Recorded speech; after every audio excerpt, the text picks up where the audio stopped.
आपण म्हणतो नाही पाळक साहेब आम्ही उपवास करतो, नाही पाळक साहेब आम्ही बायबल वाचतो, नाही पाळक साहेब आम्ही चर्च आणि चर्चच्या या 40 दिवसाच्या विविध भक्तीमध्ये सहभाग घेतो. प्रेज द लॉर्ड, चांगली गोष्ट आहे. आपण प्रभूच्या जवळ जवळ जात आहोत, तरी देखील काही अडखळण आहे.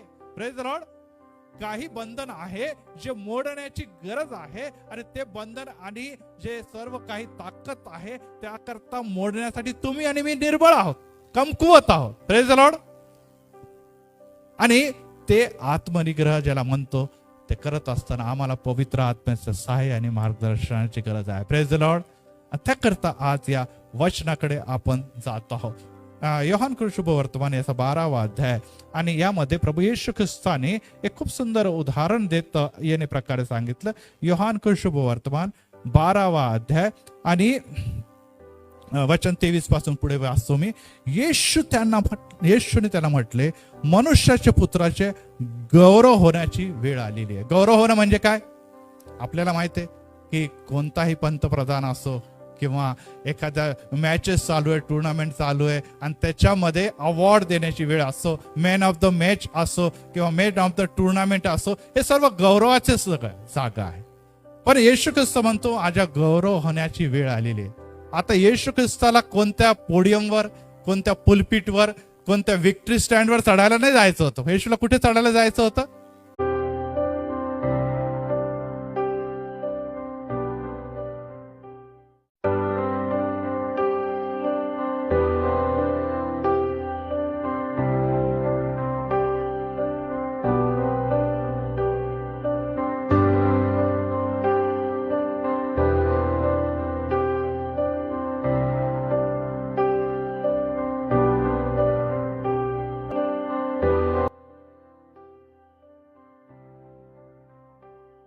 खरं नाही, ते अद्याप देखील आपण त्यागेलं नसेल.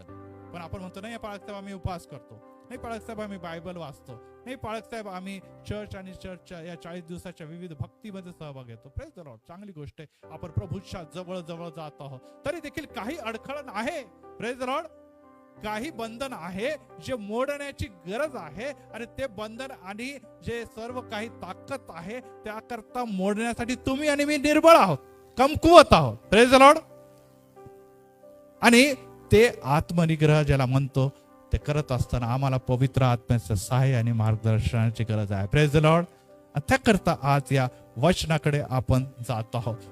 योहान शुभ वर्तमान याचा 12वा अध्याय, आणि यामध्ये प्रभू येशू ख्रिस्ताने एक खूप सुंदर उदाहरण देत येणे प्रकारे सांगितलं. योहान शुभ वर्तमान 12वा अध्याय आणि वचन 23 पासून पुढे वाचतो.